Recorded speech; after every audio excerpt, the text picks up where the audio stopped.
Thanks for bringing because you bring up another concept we wanted to discuss that you work through in your book, which is you call the Great Homogenization, and how you talk through where you'll say you're interested in how the world does what it does, but also how you distinguish between things that when you have this thing that you just want it to be homogenized.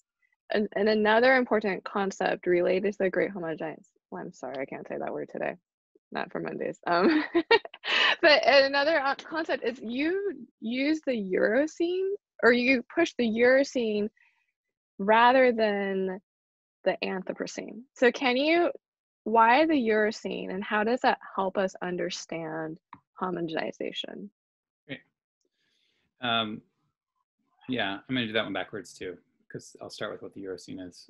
I think the Eurocene, the idea of the Eurocene, I'm not sure it's the best term. I just, I needed to call it something.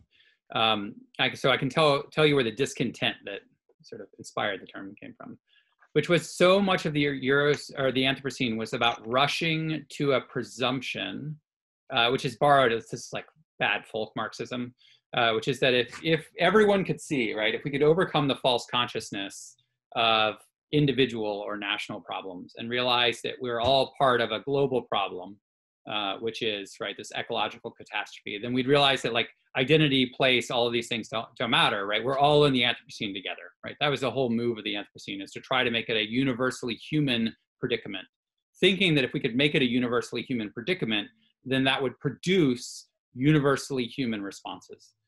And, even in the early days of it, that was already like absurd, right? In part because so few of what count as humanity played a part in producing it, certainly in governing it or setting the agenda for it, and in benefiting from it, right? Like this is a good Marxist moment, right? Like who benefited, and the question is quite clear. And so it wasn't a human problem. And so that was sort of part one. Part two was, I also thought that the Anthropocene was more a kind of move, like almost a backhanded compliment in reverse, right? And what I mean by that is that the Anthropocene was a way of also proclaiming just the sheer magnitude of humanity. Like, look at how awesome humanity is. We wrecked a whole planet. And people are like, oh no, no one means that. And the reality is that we are already seeing how quickly that's become true, right? Like geoengineering is already reaching pretty common political discourse, right? We're seeing it at the United Nations, the European Union has embraced it. What did Bill Gates say 2 days ago? We need like thousands of Elon Musks to solve climate change. It's like my nightmare. I'm never going to unsee that. So, at the very moment that it tries to recuperate who the human is, it does so not in a debt to the violence it caused, but in some sense as a kind of power grab for how decision-making should get made at a global scale. And you immediately see that in the kind of text that, people arguing for geoengineering right about, well, we can't wait for politics. Politics is too slow. Democracy is too slow. We can't get a global, sort of consensus on what to do about climate change. So we have to make the most of US imperial power. We have to make the most of, kind of Chinese authority. And we need solutions for ecological crisis, which in some sense are native to authoritarianism, right? Because that's what's going to be necessary to really make a difference. Or, the kind of neoliberal turned libertarian version of that, right? We need 1,000 Elon Musks. We need people who have fought for their freedom from government regulation, have amassed the capital and the creative capital necessary. They've been chosen by the Calvinist market to have the wherewithal to alter the planet without the confines, right, of institutions or democratic accountability, or worrying that if they make a mistake, everyone in the Pacific will die of starvation. So I think that's, if you call it the Anthropocene, you lose sight of those particularities. I think calling it the Eurocene for me was a way of trying to make it clear that those aren't unforeseeable outcomes once they call it the Anthropocene, because given the context of where that era came from, right, the kind of vanguard European geopolitics, which established the international order as it exists, right? Both in the initial sort of phases of settler colonialism, but then also in the rise of sort of global scale states, and then in the building of the post-World War II international order. Of course, right, they were going to re-articulate, right, international crises in a context that made sense, right, that was plug and play for a certain kind of international geopolitics. And I think we should just call that what it is, right? And until we call that what it is, and you know, that I basically came up with that term because I was asked to do this debate for the Boston Review. So myself and Vandana Shiva and gosh, who else was part of that? David Keith and a few others were asked to respond to Jedediah Purdy's book on the good Anthropocene. And he had this sort of like FDR vision of the Anthropocene. And, you know, like it's hard to hate Purdy. Like he means too well. But at the same time, thinking that FDR was a great model, right? That sort of way, which, you know, you can extrapolate that all the way to the Green New Deal, totally discounts what made it possible for something like FDR to take place.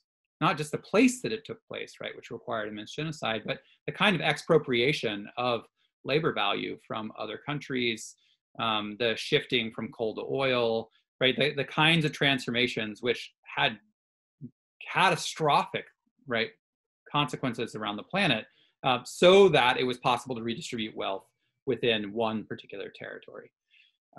So, you know, I was butting up against that. And at the same time, I was also butting up against who was starting to take an interest. So, you know, myself and Alex Williams and Nick Cernacek were all in grad school at the same time, and they just written that sort of first accelerationist manifesto. And they were really excited with this sort of flippant comment that Frederick Jameson had made about the same time, that what the left needed was their own version of Walmart, right? That the thing that would make communism work this time around was global supply chains and the kind of optimization algorithms which made Walmart so efficient we could do, but like in the key of justice, right?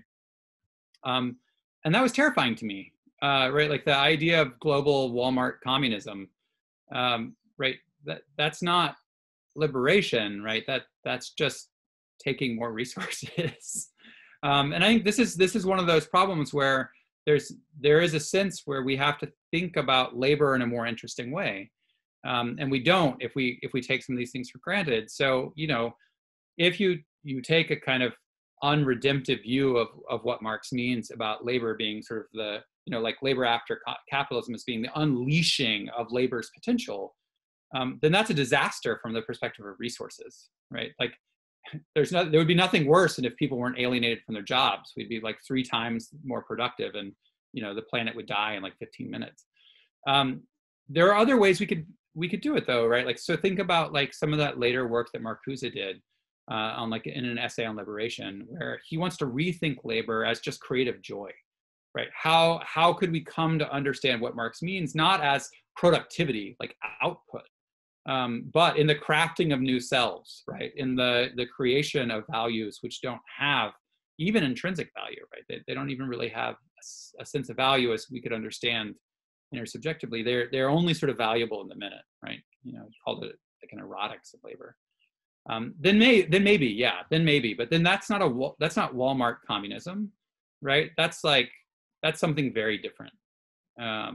And so, you know, I think I wanted a way for those people who thought they were already hip enough to like not have to talk about settler colonialism because they weren't in favor of it, right? To think about how their ways of seemingly escaping its limits were going to reproduce it. And I think that's important. I mean, I think that gets lost in the concept of the Anthropocene. And I also think it gets lost if we don't understand this intimacy between homogenization and transformation. And, you know, like I want things to be better, I guess, as much as the next person. You know, I've got kids and I have debt, and, you know, I work all the time and I can barely sleep and I have anxiety and I have all those things. So yeah, better would be better. But I also want a critical place where if better means transformation, I'll pass, right? I'll find other ways, you know, to make things a little bit better. And I think it's hard once we enter into liberatory spaces to not quickly fall back into that gesture of, if we can just do this critical thing, right, then, right, it can be better for everybody, right? That's just, it's not true, right? There's finitude in the world.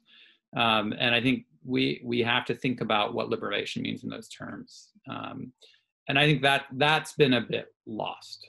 So I guess that's what I'm trying to push. That, and the fact that, you know, still to this day, right, Europe and the United States has produced the majority of the carbon on the planet. You know, China still hasn't even come close to catching up. U.S. and, you know, the U.S. and Russia basically have 97% of all the nuclear weapons on the planet.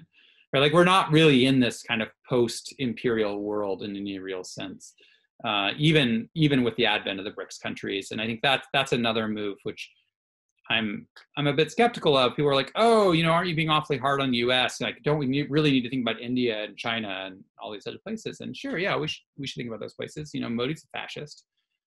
Xi is, you know, a nightmare, deep fried in a catastrophe. But right, like, that's not where I am. Right, I don't have the same kind of responsibility, I think, for the easy, facile gestures of Modi and Xi as I do for the easy, facile gestures of Biden and Trump and Obama. And so I would rather think about the way that we're still very much making the agenda, you know, and what that means for, you know, where, you know, because intellectual labor is finite too, right? Right, we can't be critical. We can't be critiques, you know, to all people, right? We can only be critical at certain places. And so I guess that's where my critical priority is in that particular Europeanization of homogenization, even though, like, obviously that's taking place in Uyghur death camps right now. Although, you know, I would want to ask the question, hey, rounding people up and putting them in camps, wherever did you get that idea? You know? So,